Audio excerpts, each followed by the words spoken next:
You want me to tell you something? Even the Please government hasn't do. figured out. I always love when you drop nuggets.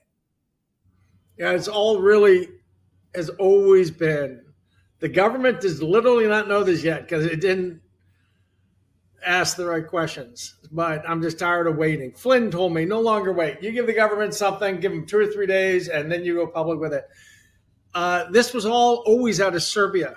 Even the original hacking of Venezuelans' own elections, everything was architected.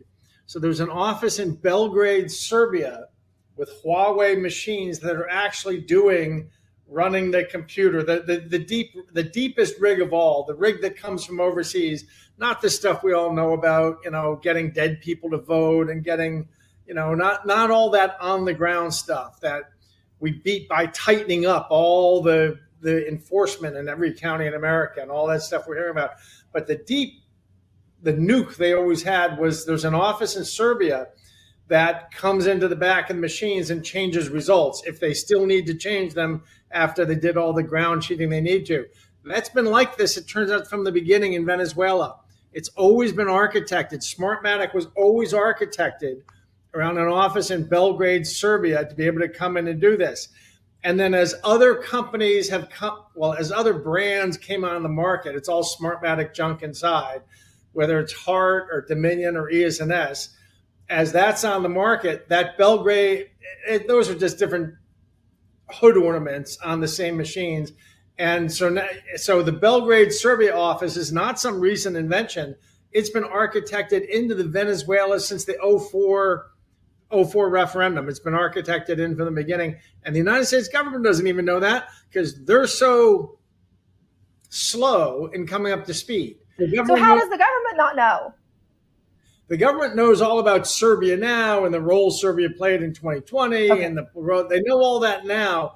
What they didn't know, and I didn't know until 72 hours ago, was this Serbian evolution it's not some recent evolution. It was Venezuela designed its systems around this Serbian office back 20 years ago, which is very interesting because now Serbia is really the western edge of the Chinese. It's the westernmost satellite of the Chinese empire. Serbia is right now. So given that we've seen Serbia in all this stuff in the last 5 to 10 years, I was saying it's got to be China. If it was architected around Serbia 20 years ago, that's when Serbia was more of it was a Chinese-Russian joint holding. That puts Russia in the middle of this as well. Russia, now I'm not saying the 2020 or the 2024 they were involved in, but if this has been operating for 20 years out of Serbia, then it's been doing so. Russian intelligence knows about it as well as Chinese intelligence.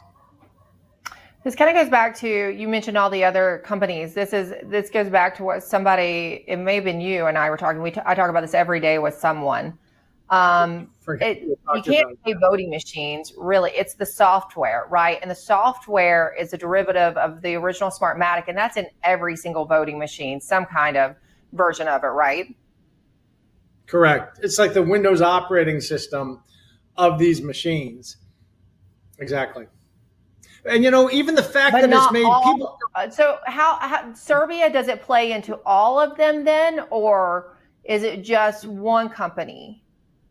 No, Serbia plays into all of them. Serbia plays into all of them now. But the thing is, you need to understand there's ways of cheating on the ground that you and Mike Lindell have been following for 4 years. And all these turning over all the ways they cheat on the ground, from stuffing voter records and voting them and the mail-in, this, that. But at the end of the day, they've got this switch they can throw from Serbia and force at the end. So they cheat all they can to get their candidate to win. But if he doesn't win, at the end of the day, they just force it anyway from Serbia. So that's their ace in the hole. And what I did not know until the last 72 hours was their involvement is not a recent thing. It's been in for 20 years. They've been involved, which from an intelligence point of view. If they've been in rigging elections for 20 years, how many elections have they impacted? Oh, I can tell you one of the most dramatic moments of this that has to be in the movie was last summer. I was over in a safe house in Europe with a bunch of people, who are like very knowledgeable from this industry, from the bad guys, got bad guys to flip. And they were with me in a safe house, all protected by gunmen and stuff. And Mike Flynn came over to see them. He came over and he took 2 days and came down to see me. And but we spent 90 minutes with these people. And these are people who've been doing this. And I said, General Flynn, I haven't told you this story, have I? This was one of the most dramatic moments where I said, remember, you're going to meet these people that kind of overthrew our country. Don't get angry. You're going to want to get angry. Don't get. He said, of course. I've interrogated people. I said, okay, well, we sat there for 90 minutes, and he's so poker face. He's so wonderful. He was very kind and gentle, and I could tell he was steaming, but he was keeping his composure. But he was steaming at what he was hearing. And we were about to leave, and he was satisfied. He had asked all the engineers all the questions, and he was satisfied he was hearing the truth. I said, before we left, I told one of the engineers, tell the general how much this has been going on. And this guy kind of gulped, and he looked General Flynn in the eyes, and he said, sir, General, we've been manipulating elections for 20 years in 72 nations. Wow. PDX였습니다. 시청해 주셔서 감사합니다.